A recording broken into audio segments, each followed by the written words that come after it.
Okay, so here's the 8-bay NAS. We'll open that up there. So if you have a lot of fast storage and you're someone like me who wants to just not, necessarily be just storing files on your NAS, gaming, for example, directly off this network storage here, or maybe doing video editing directly off the network storage here, SSDs will allow you to do that. I don't want to do video editing on a hard drive, personally. I mean, I just don't. I mean, yes, you could, but it's not really what I'm looking for.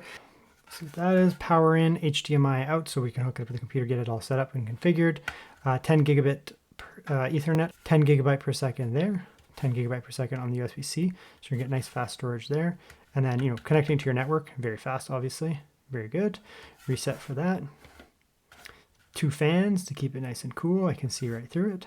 Here's something that people probably know the size of. This is a Nintendo Switch. And look at how small that is. It is approximately 1, 2, 3.5 switch thick.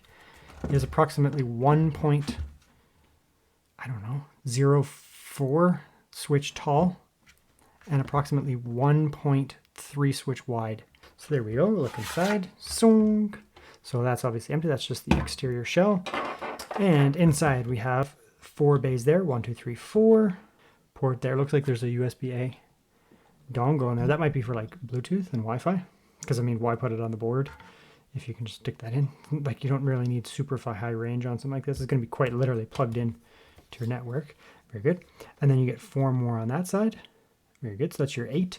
And then RAM, it looks like they are supplying RAM, obviously. 16 gigabytes. There is a slot for 2, so you could put in more if you need, 32, for example. But that 16 gigabytes, Terramaster, branded RAM. Very good. Put that back in. Chipset is under there. It'll just be in there. Not a super high wattage thing or anything like that, so I guess it's just stuck in there. Very cool. Very, very cool. Let's start getting some NVMe's in here, though.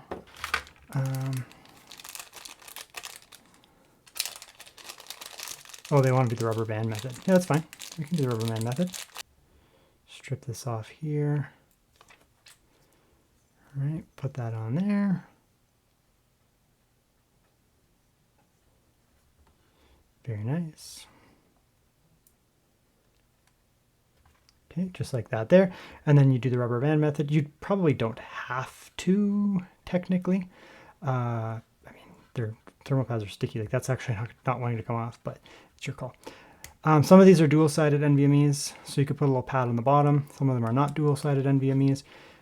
Interestingly, I mean, if you're going to go all 4 terabytes, most of the time you're going to get dual-sided. Like, there's going to be chips on both sides. This one is a 4 terabyte single-sided, but it's not, as fast. But this might be like the better option to get something like this, like a UD90 from Silicon Power, because they're a lot cheaper. This cost me 200 Canadian versus, well, at the time of buying it, this was also 200 Canadian, but now they're 300, and these are super expensive. So getting a bunch of these cheap drives, this might be actually the way to go. They're still fast.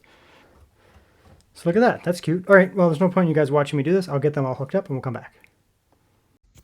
Okay, it's all set up now. You can see here I have my SSD. I just put a single band on for now, mainly because I'm going to swap them out again once I get the other 4 terabytes.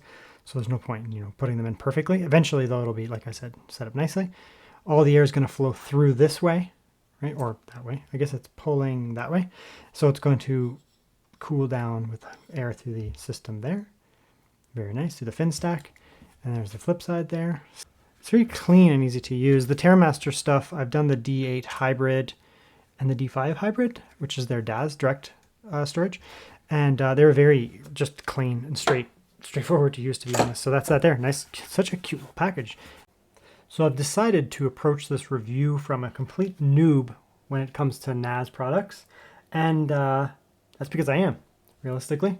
So I just basically put in my SSDs, as you've seen. I plugged it in and I turned it on. I plugged it into my monitor and it just initialized. Basically, didn't really do anything from that side. I just wanted to make sure it was following along.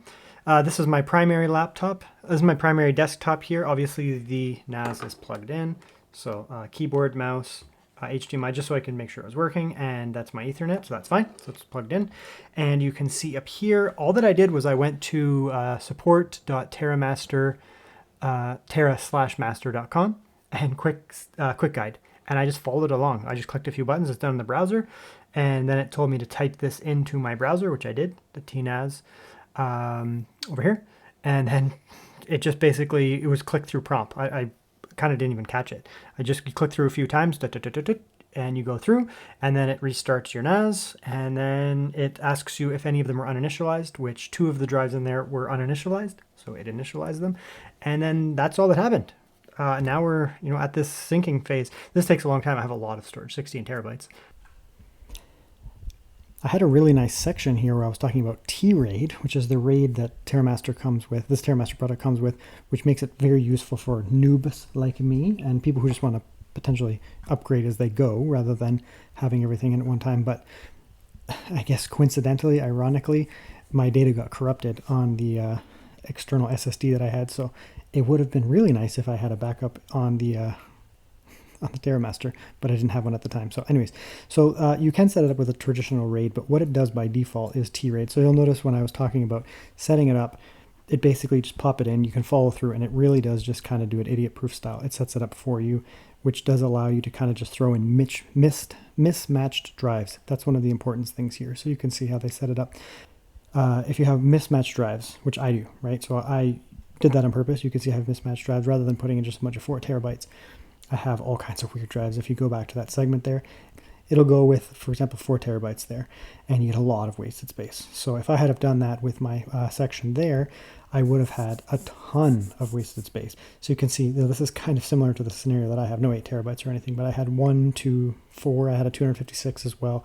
And you can see the way they explain it is you get significantly less wasted space. You get more redundancy, less wasted space, more available space. But if you just go through the default, it does promote the T-RAID, which is what I ended up using, especially as a noob, because I had no idea what I was doing in the beginning, because it's my first time ever using it.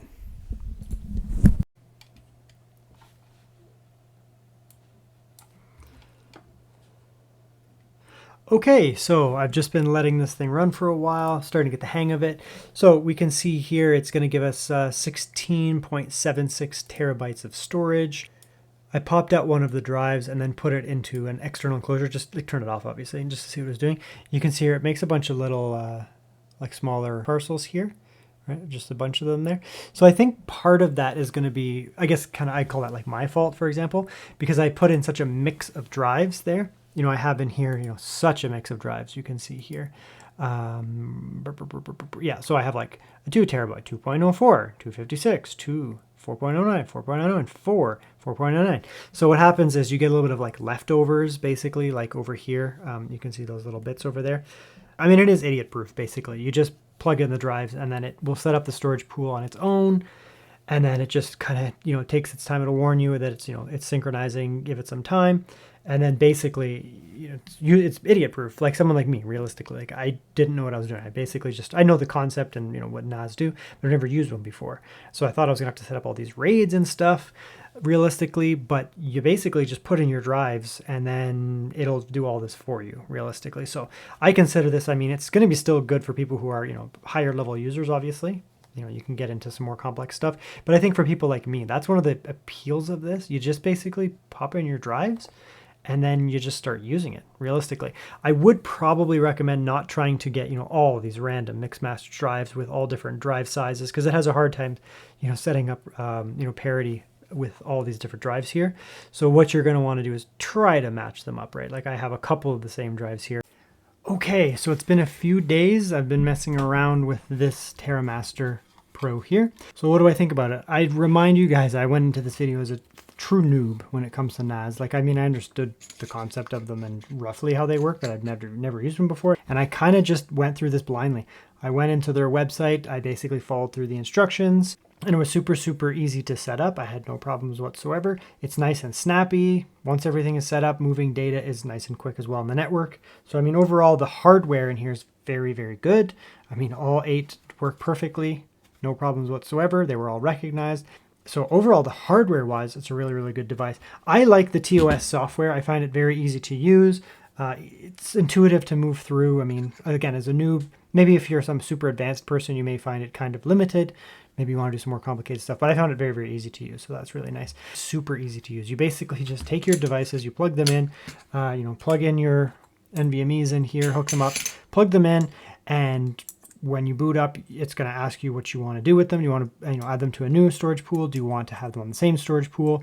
picks the type of RAID you want to use. So I have the T RAID here. The advantages of it, I mean, there's going to be obviously disadvantages. One of the advantages, it just works. Like it just figures it out. You're not losing a lot of data. I put in all those mismatched drives there, and the amount of data like lost that was basically, basically not utilized was very minimal. That's another huge advantage here. If you're a person like me who's not going to, come in here, buy this NAS here, buy 8 identical drives right off the bat, put them all in, and then, set everything up perfectly. Maybe you're not like that. Maybe you're someone like me who has a bunch of mismatched drives laying around. You can use them all at one time. You can mismatch drives very well. The amount of data that you actually lose is very minimal. Very straightforward to use. I think one of the advantages of this product is how easy it is to use for the average person like me. And that's primarily what you're buying into. I mean, you're buying into the fact that it's very high quality. It supports 8 NVMe's, which is fantastic. The actual snappiness of the product is very good. But I think part of what you're paying into here is the software experience. The TOS 6, the new TOS 6 was very easy to use. I had no experience with it at all. None. And I'd say, like, obviously I'm computer literate, but I'm not like network literate at all. I'm not NAS literate at all. When I went into this, I didn't have any experience at all. It was not hard to set up. So if you're someone like me who just has some basic, computer knowledge, or broad computer knowledge that's not specifically designed for this, this might be a great product for you because you get into the infrastructure of the product. That's part of what you're buying into here. Not just this being a good product, the fact that it also has it's very easy to set up the actual physical product. The actual software is very easy to use when you get into TOS, very easy to use, no problems whatsoever. And then, messing around with this stuff as you go is very good. Overall, for anyone who's getting into NAS, but I think for people like me who just want something easy, like you don't want to spend hours per day, all over the time messing around with these type of things. You just want to plug them in and have your data be there, work, and you want to access it. People like me who's going to be, loading games and videos and stuff off of it. It's going to be fantastic. So that's the product there. Very happy with it.